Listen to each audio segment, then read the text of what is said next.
Let us begin with the first and perhaps the most fundamental step in stopping any bad habit: awareness. You see, most of us underestimate the power of awareness. We think we are aware because we know what we are doing. We know we smoke, we know we procrastinate, we know we overeat, we know we scroll endlessly on our phones. But awareness is not just recognition. It is not simply labeling your actions. True awareness is far deeper. It is the ability to sit with your behavior, strip away the excuses, and look directly at the underlying motives and emotions that drive you to repeat it. Without this kind of radical honesty, no real change can happen. Why is awareness so powerful? Because bad habits thrive in the unconscious. They live in that automatic part of our minds where actions happen without much thought. You feel stressed, your hand reaches for a cigarette before you even realize it. Or you feel bored, and your thumb opens a social media app as if it has a mind of its own. That is the dangerous thing about habits. They bypass your conscious decision making. You are not choosing them. They are choosing you. But once you become truly aware, you interrupt that autopilot. You step into the driver's seat again. You no longer say, "This is just who I am." Instead, you say, "This is what I am doing, and this is why I am doing it." That shift from denial to recognition is the birthplace of freedom. Now let's go even deeper. Many of our bad habits are not random behaviors, they are coping strategies. They were, at some point, our attempt to soothe the pain, to quiet fear, to fill emptiness. Think about it. Nobody wakes up one day and says, "I want to become addicted to scrolling or overeating or anger outbursts." No, these habits grow slowly, like vines around the cracks of our soul. They appear when there is something inside us we cannot face directly. So awareness is not just about noticing the habit. It is about understanding the wound that the habit is trying to cover. The cigarette is not about nicotine. It is about calming anxiety. The endless scrolling is not about entertainment. It is about escaping loneliness. The overeating is not about food. It is about filling a deeper hunger that food can never satisfy. But here is the catch: facing this truth requires courage, because awareness is uncomfortable. It forces you to acknowledge the very things you have been running from. It strips away the shield of excuses. It tells you, you are not just unlucky. You are not just a victim of your environment. You are participating in your own suffering. And that realization is not easy to digest. Yet it is necessary. Because until you own your habit, you cannot disown it. Many people ask, "But how do I become more aware?" The answer is surprisingly simple, but not easy. Pay attention. Watch yourself without judgment. Catch the exact moment you reach for that habit. Ask yourself, what triggered me? What was I feeling just before this? What am I trying to avoid? When you start asking these questions consistently, patterns begin to reveal themselves. You will start noticing that you smoke not randomly, but after arguments, after stress, after loneliness. You will realize you scroll not because you are curious, but because you are anxious or bored. Of this awareness pulls the habit out of the shadows and into the light, where you can finally confront it. And let me tell you something profound. The very act of becoming aware already weakens the grip of the habit. Because you are no longer unconscious. You are no longer a puppet pulled by invisible string. You are now the observer. You are watching yourself, and that space between action and observation is where freedom begins. Viktor Frankl once said, "Between stimulus and response, there is a space. And in that space lies our power to choose." Awareness gives you back that space. Of course, awareness alone does not break the habit completely. But without awareness, every other strategy, whether it is willpower, substitution, or discipline, will collapse. It is like trying to fight an enemy whose face you refuse to see. How can you win that battle? But once you know the enemy, once you see its shape and its tactics, you are no longer defenseless. So the first step is to stop lying to yourself. Stop saying, "It's not a big deal." Stop saying, "I'll quit tomorrow." Stop saying, "It's just how I am." These are not harmless phrases. They are chains disguised as comfort. The truth is, every habit you ignore, every behavior you justify, is silently shaping your future. And you cannot afford to stay asleep at the wheel of your own life. The moment of awareness is the moment of awakening. It is the moment when you realize that you are not powerless, that you are not your habits, that you are capable of rising above the autopilot of your past. Awareness is not just the first step, it is the foundation. Without it, the house of change will crumble. With it, even the heaviest chains begin to loosen. So I leave you with this thought: if you want to stop a bad habit, Dare to look at yourself with unflinching honesty, because the habit is not the problem. The real problem is pretending you don't see it. And once you see clearly, you cannot go back to blindness. Awareness is uncomfortable, yes, but it is also liberation. And every act of freedom begins with the courage to see. Once awareness begins to shine its light on our bad habits, the next natural step is to understand the mechanics that keep them alive. Habits are not isolated events. They are loops, cycles that repeat themselves with almost mechanical precision. And unless we learn to break these loops off, we will find ourselves trapped in the same patterns, no matter how much we wish to change. Every habit, good or bad, follows a simple structure. There is a trigger of an action and a reward. Think of it like a closed circle. Something in your environment or in your emotional state triggers you. Then you act out the habit almost automatically. And finally, you get some kind of reward, even if it is temporary, shallow, or ultimately harmful. The cigarette gives you relief from stress. The endless scrolling gives you distraction from boredom. The sugary snack gives you comfort when you feel low. It is not the cigarette, the scrolling, or the snack you are addicted to. It is the reward at the end of the loop. That is why habits are so difficult to break, because they are not logical, they are emotional. They speak directly to your need for relief, not your desire for health or growth. The truth is, we cannot simply cut off a habit and expect it to vanish. You cannot fight the loop with sheer resistance, because the loop is part of how your brain is wired. Neuroscience tells us that when you repeat a behavior in response to a trigger, your brain literally strengthens the connection between them. It becomes like a shortcut road in your mind, fast, automatic, well paved. That is why habits feel effortless, while breaking them feels like climbing uphill. So the question becomes, how do we dismantle this cycle? The answer lies not in fighting the loop, but in rewiring it. You cannot eliminate triggers, they will always exist.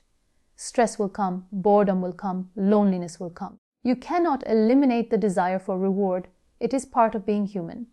What you can change is the action in between. Instead of responding to stress with a cigarette, you can learn to respond with a deep breath, a quick walk, or even journaling. Instead of numbing boredom with scrolling, you can fill it with something nourishing, like reading, sketching, or a meaningful conversation. The reward remains, but the path to it changes. And here's the key: the brain does not care if the action is destructive or constructive. It only cares whether the reward is delivered. If you can give your brain the same sense of relief, pleasure, or comfort through a healthy action, over time the new loop replaces the old one. This is not about deprivation, it is about substitution. You are not denying yourself a reward, you are teaching yourself to earn it in a way that serves you rather than destroys you. But there is another layer we must face honestly. Many of us are so used to the instant gratification of bad habits that we resist the slower rewards of better choices. Smoking gives you relief in seconds. Scrolling gives you escape in seconds. Eating sugar gives you pleasure in seconds. But meditation, exercise, reading, they take time. They do not flood your brain with dopamine instantly. This is where patience and discipline come in. You must be willing to tolerate the discomfort of waiting. You must be willing to trust that the deeper, lasting reward is worth more than the quick, shallow one. Because here is the irony. The fast reward always leaves you emptier than before, while the slower reward builds you into someone stronger than before. Breaking the cycle also requires you to pay attention to your triggers. Most people never question them. They simply react. But if you slow down and observe, you can predict them. You know that after a stressful meeting, the urge will come. You know that late at night, boredom will knock. You know that loneliness will whisper during quiet hours. If you anticipate your triggers, you can prepare your responses. You can have your alternative action ready, like a shield waiting at the door. That readiness turns the battle from impossible to winnable. And there is one more thing. Do not underestimate the power of small victories. Often, we think breaking a habit means quitting entirely in one dramatic act. But the truth is, every time you successfully interrupt the loop, even once, you weaken its hold on you. Every time you choose a healthier action, even if it is only 1 out of 10 attempts, you are carving a new path in your brain. That path may start small, but with repetition it becomes stronger until one day it feels as natural as the old habit once did. So understand this, you are not fighting against yourself, you are fighting against a cycle that has been reinforced over time. And cycles can be broken. Triggers may remain, desires may remain, but you always have the power to choose a new response. That is where your freedom lies. I want you to remember this. And every habit is a loop, and every loop can be rewritten. You are not trapped in your patterns.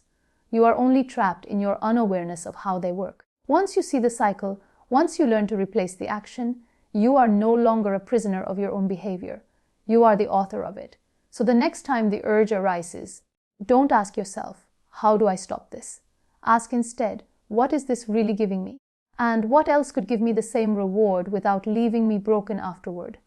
That question alone is enough to shatter the illusion of your habit and begin the work of rewiring it. Because breaking the cycle is not about removing joy from your life.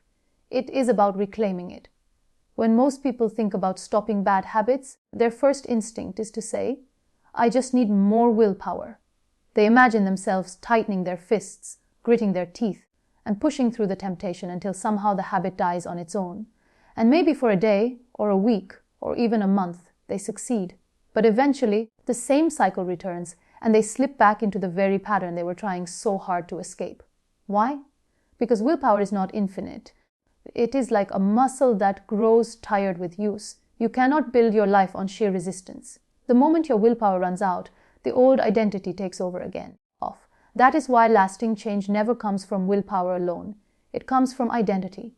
Your habits will always align with the person you believe yourself to be.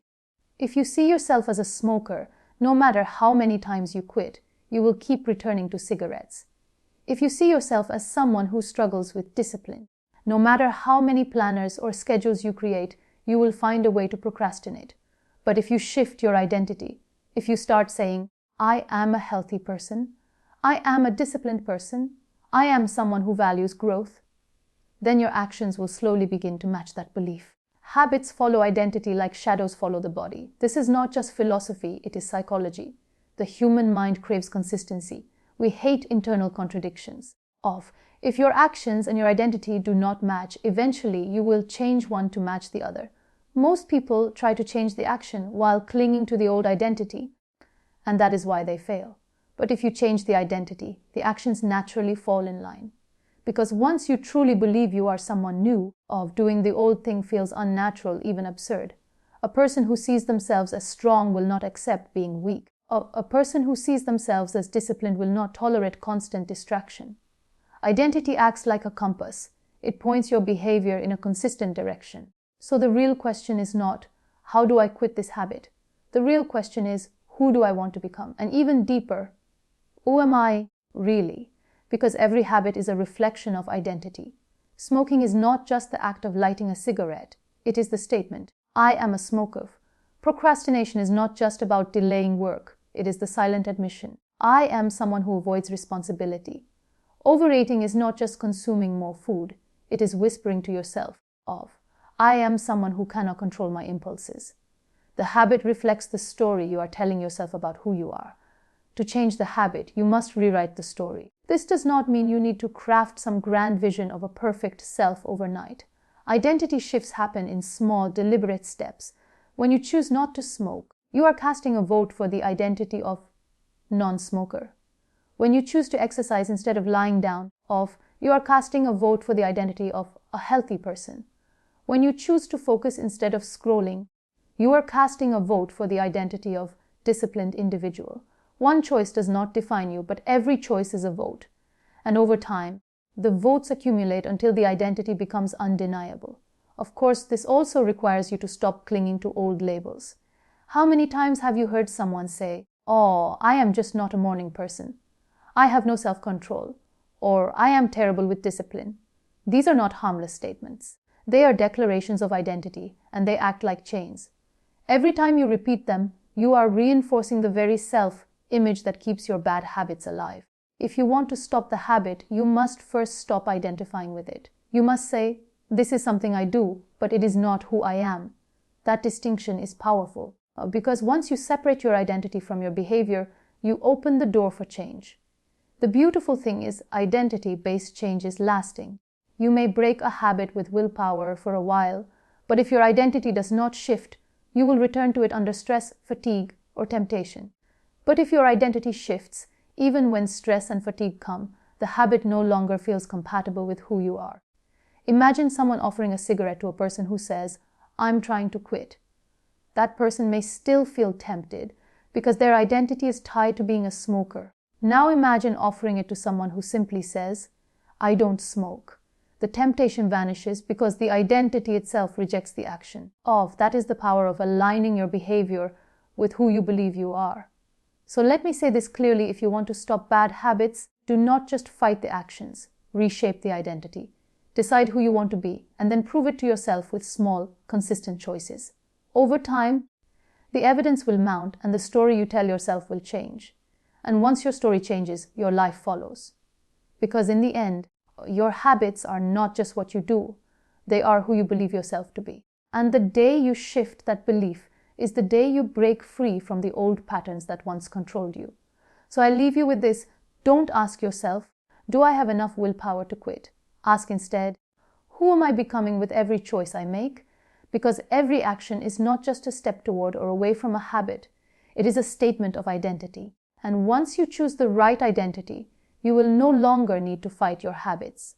They will simply no longer belong to you. There is a mistake many people make when they try to stop a bad habit. They believe that if they simply remove it, life will take care of the rest. They think subtraction is enough, that if they can just cut off smoking or scrolling or overeating, the story ends there. But the human mind does not function in emptiness. Nature hates a vacuum. If you take something away without giving yourself something else to hold on to, the emptiness will eventually pull you back to the very thing you were trying to escape. This is why so many people quit, only to relapse. They cleared out the old, but they never planted the new. Stopping a bad habit is not about subtraction. It is about substitution. Think of it like renovating a home. You cannot just tear down a broken wall and leave an empty hole. You must rebuild it with something stronger. Otherwise, the structure collapses. In the same way, when you strip away a habit that once provided comfort, distraction, or escape, you must replace it with a healthier ritual that meets the same need in a more constructive way. Let's take an example. Suppose your bad habit is late night scrolling. If you remove it, what do you do with the restless energy that kept you awake? If you have no alternative, you will find your hand reaching for the phone again almost without thought. But if you replace scrolling with reading a book, journaling, or even listening to calming music, you are still giving your mind stimulation and closure for the day. Only now it comes without the exhaustion, regret and wasted time that scrolling leaves behind. You have not just removed, you have redirected. Or think about food. If someone simply cuts off unhealthy snacking, they are left with cravings that gnaw at them until eventually they give in.